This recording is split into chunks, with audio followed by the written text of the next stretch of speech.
Guys, hope everybody's doing well. Hope you've had a great summer. And if you haven't heard the news yet, good news for all of you. Our due date for our essays was actually the 8th of September, and it's going to be moved to the 15th of September. And we're going to work together on this. It's not that I've dropped the ball. I've had some technology issues. And so the last lectures were actually supposed to be done before this past Sunday. But this is the very last lecture, and here's the good news, folks. This is not, you don't have to send me your notes. I'm encouraging you to take notes. I'm going to post my notes from this into the Neo files, the Neo platform, so that you can get a hold of it, and it might help you. But there will be a key word in this video about halfway through, and when I share that keyword, I need you to text it to me. That's evidence to me that you have watched this video and listen to the lecture. I'm hoping to keep it around 30 minutes or so. But this is an understanding. This video is, it's going to be an understanding of how we evolved into a church planting movement, and how it's connected to the missional and missiology movement going all the way back to the 19th century. And I'll just tell you guys up front that much of this content I've taken from a lecture that I enjoyed greatly through the Acts 29 network. I think they must have done it over COVID, because the guy's recording, it looks like in a bedroom or hotel room or something. And but they're sharing it with their entire network, and it is a bit academic and historical in nature. However, it's helpful for us to focus on a very important aspect of church planting movements. And I've already talked to you guys about process. I've already talked to you guys about things that have to be intentional. But if we truly believe that church planting in new churches are the greatest form of evangelism, if the local church is the greatest place to raise disciples, if the local church is the greatest place to train leaders, then we would certainly want more churches, more life-giving churches being planted.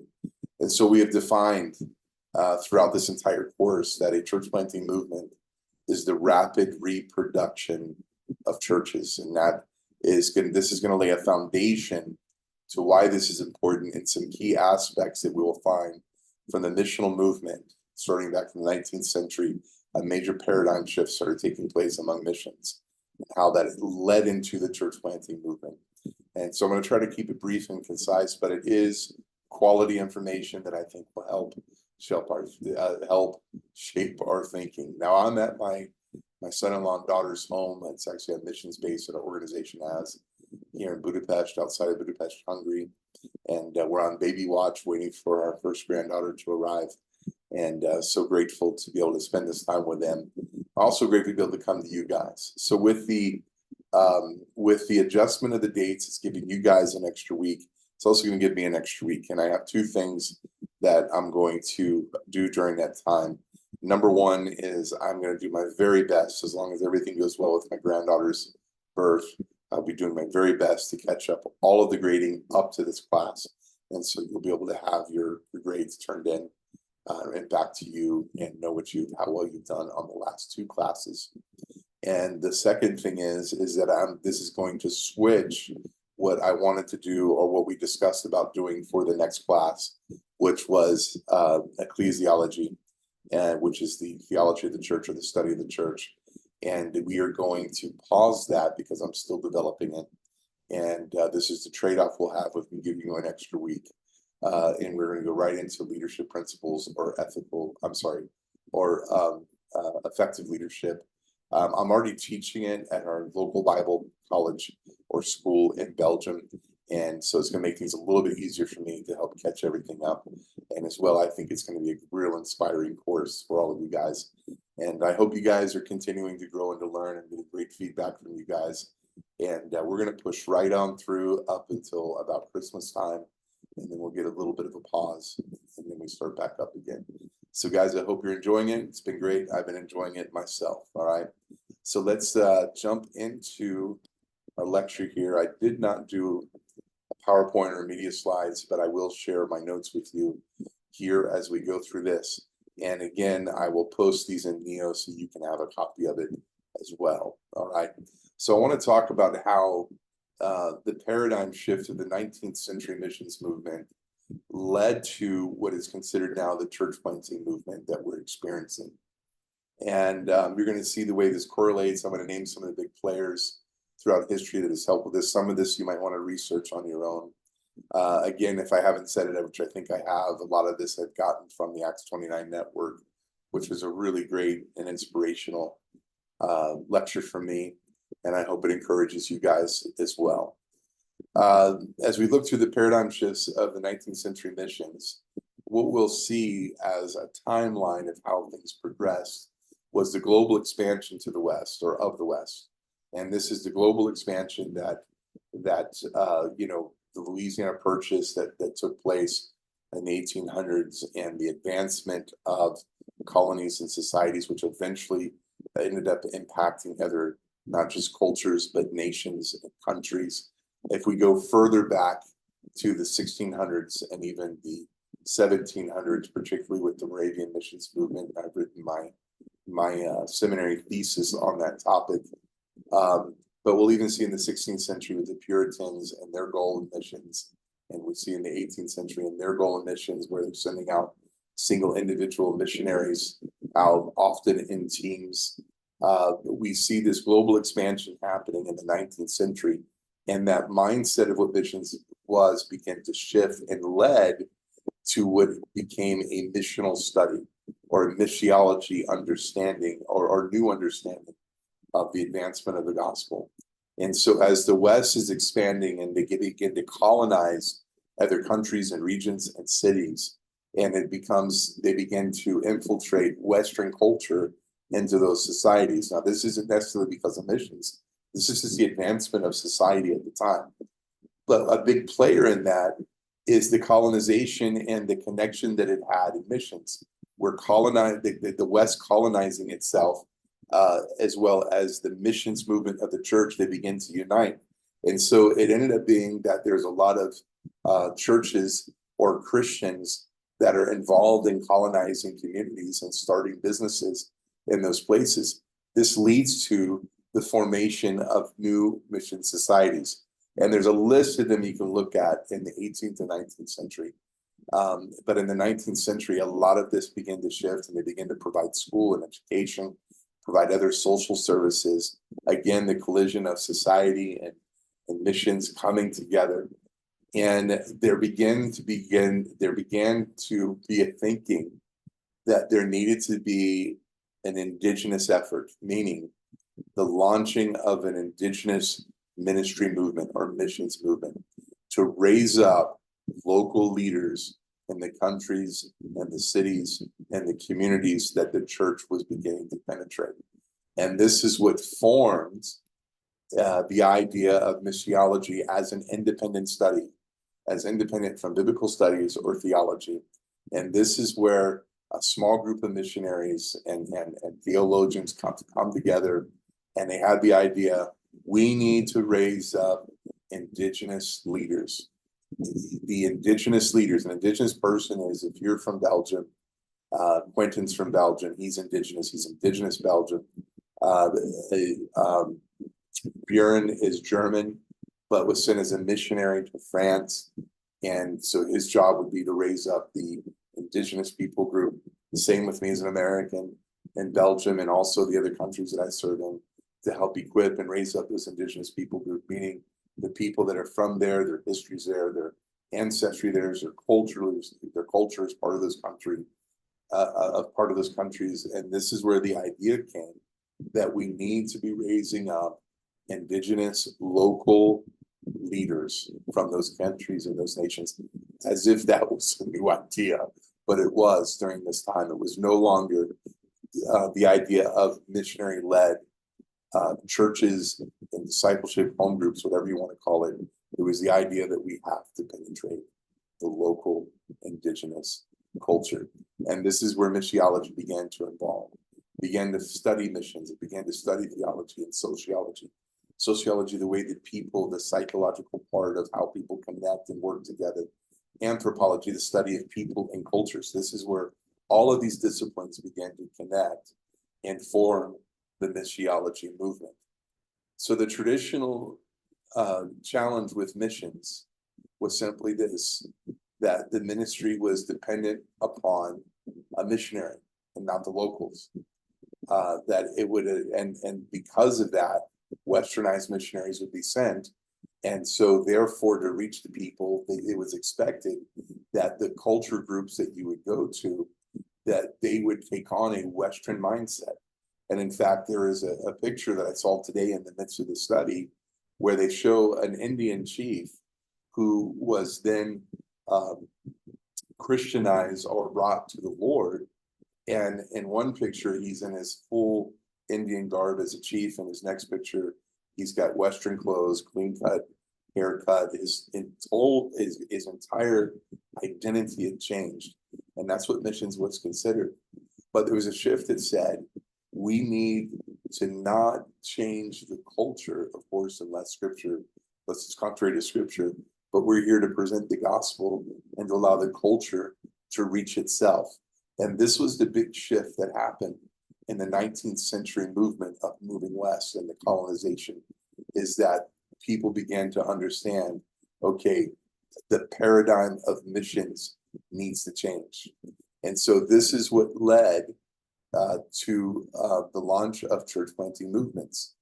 You know, that the target group must adapt. In the former ideology, the target group of people you have, they must adapt to the culture of the missionary to be accepted, and that's just not the way it should be. And so often these systems would fail once the missionary society or the missionary team or the missionary itself would move on. And this is the challenge that they've had. Now, I'm going to tie this in at the end of this lecture on how that affects us in the context that we live in today. So those of you that are taking this course from the US, we're going to talk to you about how you can become a church planting movement within your country, your state, your city, by reaching different cultures and empowering those people. And the same if you're a missionary or living in Europe, wherever it might be, how can you cause this movement to spread in the culture and the context that you're in by learning from this frustration that they began to experience in the 19th century missions movement. All right, it's keyword time, guys. Now, the keyword that you need to text me so that there's an accountability that you've listened to these lectures, to this specific lecture, and is the word Ellie, Ellie, E-L-L-I-E. That's going to be my granddaughter's name, Eliana. Call her Ellie. So text me Ellie, and then I know that you've listened to the lecture. All right. So some of the church planting movement pioneers. Now I'm just going to go back and just rehash what I just talked about with the 19th century.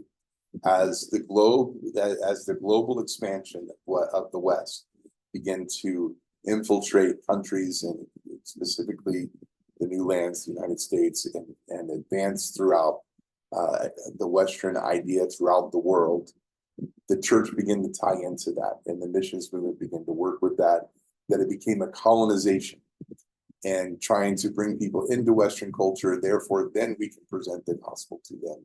And they began to start schools and businesses and infiltrate society. But a group of frustrated missionaries began to realize that we are not here to change the culture. Certainly from ungodly to godly, but there's parts of culture that we're not meant to touch and preserve. It's up to the indigenous people group. This became key to launching into the church planting movement. So some of the pioneers here, for instance, these two that I'll mention, Henry Venn, an Anglican clergyman, a missionary. Rafus Anderson was a Congregationalist minister, but also a missionary. These two guys had a very similar view with one another.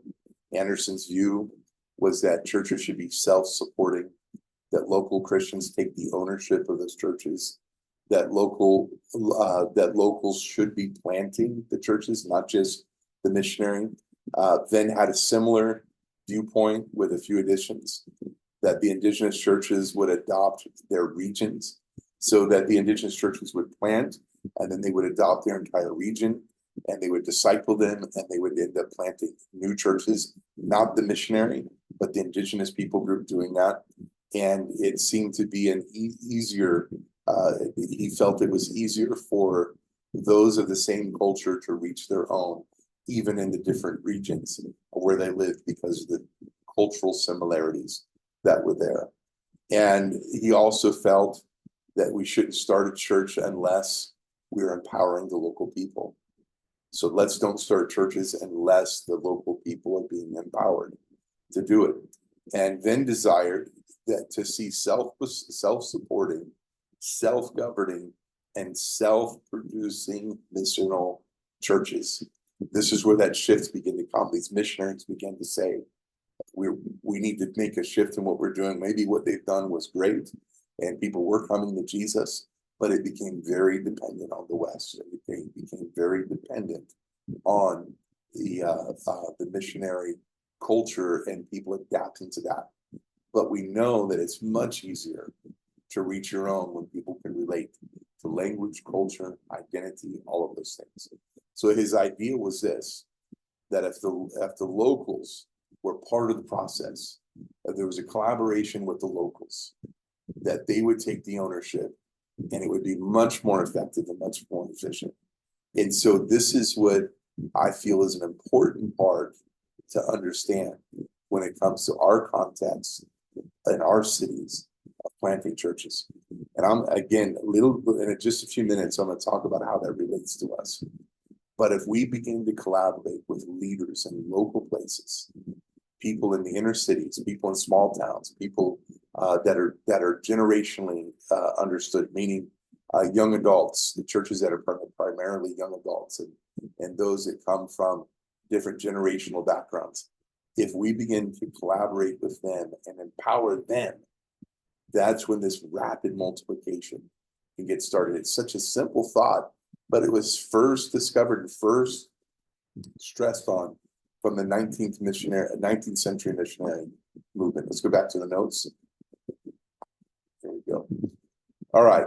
So it's important to understand that even though Venn and Anderson both had this idea, they weren't 100% successful. And in fact, when you begin to research them, you'll realize some of the faults that they had. However, it was their ideas that got the church planting mission idea movement. And I think that's an important aspect to understand. So there's some other movers, there's some other people, and you guys can look these up if you want. But this John Navis was a missionary to China. He was sent in 1853. And you can look this up, and even Wikipedia, I looked at it myself, has this.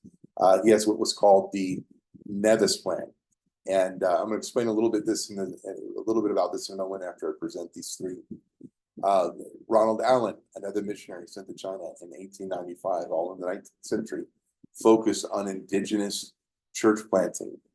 Wascom Pickett, a missionary to India, sent in 1910. He focused on church growth and multiplication. So church health and multiplication. And in fact, many refer to his writings today when it comes not only to missiology, but even church planting across different cultures. And what was quite interesting about him, he had a huge impact on the next guy we're going to talk about. The common thread between these three movers that we see, just like Venn, just like Anderson, they all had a strong emphasis that we needed to empower the indigenous culture. We needed to empower them to reach their own, and that church planting was the place for that to happen. So the guy that really gets us focused on church planting started in the early 1900s. Donald McGavran was a missionary to India as well. And his frustration was this. In 1923, they discovered that over 100,000 US dollars had been spent on missions. Now, I don't know what the equation of that is to today's currency, but it was certainly a whole lot of money. And it was well over $100,000 that had been spent, but minimal disciples was made. In fact, in one region, over a long period of time, only 52 people came to the Lord. And so he said, something's got to be done. Something's got to be different about this. And this is where he began to be deeply impacted by Pickett's writings. And as Pickett, missionary to India, that focused on church multiplication and church growth, who was a huge believer and empowering the indigenous people group. This is what he said. He said that McGavran said, "My fire was lit by Pickens' candle." So he was heavily influential on Pickett was heavily influential on David McGavran, and David McGavran formed a couple of theories that are essential to the idea of church planting movements, and that is simply this: that the people movement theory is a focus on entire people groups instead of individuals. So instead of reaching one by one, let's begin to understand the entire people group. Let's focus on that entire people group. Let's make something culturally relevant to that entire people group to reach all of them. And then the homogeneous unit principle, which simply means this: that people are more receptive when they're hearing someone from their own culture present the gospel. They're more receptive when somebody that looks like them, sounds like them, understands their culture is presenting the gospel. And so again, we see this huge focus on that indigenous element, that we need to raise up those leaders. So David McGavran had 5 missiological points that come from his theories. I have a typo here, guys. I'll try to fix this before I post it. 5 missiological points that are part of his theories that eventually impacted the church planting movements. All right. Sorry for the typo there. Again, I will fix it. Number 1, make disciples instead of leading people to a decision. That's huge. And that's been a huge theme through all of our classes that we've had in the church planting, that our goal, our mission, and our commission is to make disciples. So instead of just leading people to a prayer or to a decision, let's focus on making disciples.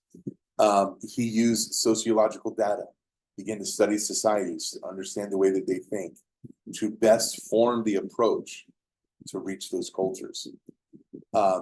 He understood that identifying context and culture, instead of, listen to this, ecclesiastical and denominational traditions, meaning that he wasn't there to hold up an Anglican tradition or a Protestant tradition. He was really there to understand the context and culture so that he could present the true gospel in a way that it could be presented.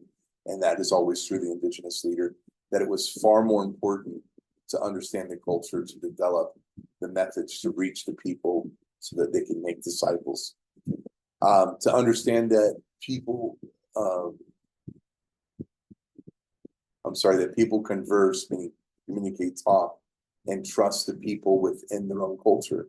This was an important aspect, again, and that God wanted to empower the indigenous church as a vehicle for evangelism. So we see these 5 principles that he had. All of them point to the fact we're here to make disciples. We're here to understand the culture. So we're going to do our sociological understanding. We're going to gain the context and culture. We realize that that people are easier reached by the people of their own culture when those people are equipped and discipled to do so. And that God wants to empower the indigenous people as the vehicle of evangelism. So his missional understanding impacted all of modern day church planting today. All of the movers that we know in our society, see Peter Wagner, Apostolic Churches, David Garrison, Church Planting Movements, great book if you haven't read it. I think it's from 2004, 5, something like that. Stephen Smith and Ying Kai from T4T to Discipleship Revolution. All of these guys have been impacted by McGavran's theology or McGavran's missiology. And that's what leads us on how does all of that relate today to us cultivating in each of our spheres and each of our own reformations. How does that encourage us and teach us today to cultivate the church planting movement? Well, first of all, we need to understand this. We don't need to fall into the trap of having to have control. It's an important aspect for us. A lot of times that having control means we're wanting to dictate their culture. We're wanting to micromanage everything that the nationals are doing around us. The reality is the only non-negotiable that we should have is the gospel itself. Everything else, the methods, the process, that should be raised up within those that understand the culture best. as long as we're not compromising the message of the gospel. We need to empower indigenous and generational leaders. So in the context that we're in today, let's think about this. Let's think about the inner cities. Let's think about small towns. Let's think about youth or young adult movements. Let's think about the subcultures. For us in Belgium, a subculture could be right now Ukrainians who have gravitated to the West because of the war. It could be Russians that are doing the same thing. It could be Asians that are moving to Europe for a better life, for more opportunities. Those are subcultures. The best way to reach those cultures is to raise up leaders within it. Thank God for the missions movement. But the issue with the missions movement is that the missionary doesn't adapt to where he's at. He's going to be limited on what he can reach. But if we can empower the indigenous people, and so for those of you guys that are in America studying right now, think about the subcultures around you. Think about the non-white people. Think about the Latinos. Think about the Caribbean people that you might be able to reach. How are you going to reach them? Train their leaders, disciple their leaders, help them with a vision, help cultivate that, resource it. This will lead to that church planting movement that we have. A youth movement. One of the guys that we mentored started out with a very strong youth emphasis in his church plant, and I told him early on that that youth, that the idea of that age group. He said, "I'm called to 13 to 30." I said, "Here's the problem. Eventually, you're going to turn 40," and he's getting close to that now. But his church has evolved. But he began with that church planting youth movement. And they reached a lot of young people for Jesus. Praise God for that. And so the key to this, how do we relate to this in our culture? We need to lose control. We just need to make sure that the gospel is the non-negotiable. And we need to focus on raising up leaders that can reach these different parts of society. The inner city is different in small towns. Small towns are different than inner cities. Young adult movements, subcultures that we have. There's subcultures within subcultures that we're dealing with today. How can we reach them? We reach them by discipling and raising up the indigenous people group. The challenge that we have, and we see it all the time in Europe, where people move from other countries, and even if it's just for work-related issues, and they end up only reaching their own culture, which is nothing wrong with that, by the way. But when they have a vision that says we want to reach others, when they have a vision that says we want to be international, when they have a vision that says we want to reach the English if you're in England, or the Belgians if you're in Belgium, or I'm in Hungary right now, the Hungarians, then the reality is the best way to reach those people is to reach potential leaders, train them, and disciple them. So I want to leave you with this: the biblical approach to cultivating a CPM. Number one, disciple and empower indigenous leaders. Number two, simple reproduction systems and methods. Let's don't complicate it. Let's make sure that what we're showing guys and how to do things, that it can be easily reproduced. We're going to talk more about this when we get to the church health part of this degree, the revitalization part. Obedience-based discipleship, not just people knowing the Bible, but people that are going to respond by faith. We're going to respond in obedience to what God has called the church to do and to be. Small group development. Why do we have to start as a movement with a building, with a band? Why do we have, again, that's that Western culture coming in. Let's start with the small group development and let it grow from there. And we need supernatural confirmation of the gospel. We need to see the signs, wonders, and miracles, but we also need to see the transformed lives and the lives that are being transformed by the gospel message. That is one of the most attractive things that anybody will ever follow, is to see somebody they know be transformed by the gospel. All of these things will lead to the rapid reproduction of churches. And isn't that what we're wanting to do? Isn't that the desire of this entire course? Is that we cultivate a church planting movement. I want to encourage you to go back to the process that I talked about, the process of casting vision, which builds faith, the process of training leaders, the process of mentoring them, the process of celebrating.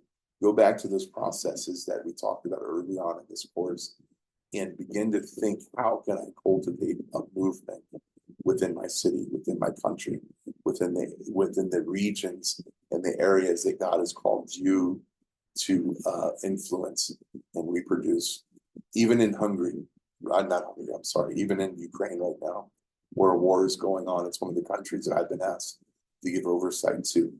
I've only started in January, but I've been pushing heavily with our national leaders there who have been champions of church planting. I've been pushing them heavy in recent months to say, listen, let's don't miss this opportunity. Remember when the Berlin Wall fell, when the Iron Curtain fell, when the Berlin Wall fell in Germany, when East and West came together, communism falling all together.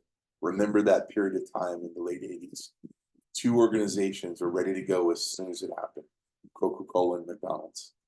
Both of them were ready to go, and they were ready to go in, and they're ready to manufacture their product and sell it to the people. That is the colonization of the West in full form. You know who wasn't ready? The church. The church. It took a good 10 years after that for the church to actually begin to penetrate successfully those regions. And this is what I'm telling our Ukrainian friends, is that even though there's a war, let's don't miss this opportunity. We're in the midst of crisis. People are more receptive to the gospel. People need community more than they've ever needed it. This is an opportunity for us to advance church planting. And so my encouragement to them was, let's go to the West. Let's go to the western part of Ukraine where it's safer. Let's go there. Let's begin to see where people are colonizing, are populating, because many of them are moving to the West because it is safer. And even though that's still on the radar, they came back to me and said, you know what, Pastor, we need to bring the gospel to where it's needed most. And so they're penetrating two cities, one in the east, one in the south. Both are threatened areas, but that's where they see the need to bring the gospel. My point is this: let's take advantage of this. Let's have faith. Let's have faith that we can penetrate and plant multiple churches at one time. You need a system to do it. You need a training system, a mentoring system. You need a system to cast vision. In the last couple of weeks, I've been receiving multiple requests from guys in Belgium saying we need more training, more DCPI trainings. We need more development in the idea of church planting. And we're going to keep pushing forward, but create a system that works. Begin to think outside of the box and begin to think about the subcultures and think about the inner cities and the small towns. You can make a difference where you're at. But as you begin to pray about it and think about it, begin to pray that God will give you that person of peace, that indigenous person, even if it's a cultural indigenous person, meaning a young adult to reach young adults, meaning a subculture of Latinos or Asians or whatever the subculture might be, begin to penetrate the leaders there. This will begin to cause that rapid reproduction of church planting. So I hope that encourages you guys. Again, keyword Ellie, my granddaughter's name. Just text that to me. That's evidence to me that this assignment's been done. I hope this has been a great class for you. What we're going to do, guys, is that I originally scheduled a DBA, discussion-based assessment, at the end of this class. We're going to do that all together, and we will schedule one DBA at the start of the next class. And that will be an orientation of the next class. But before we get started, we'll have a discussion about church planting movements, and we'll do 2 and 1. This will also alleviate some time for you guys. And I hope this has been enjoyable for you. You guys have a great time. You need me, you know how to get a hold of me. And you guys have a great week. And I look forward to seeing your essays. God bless you.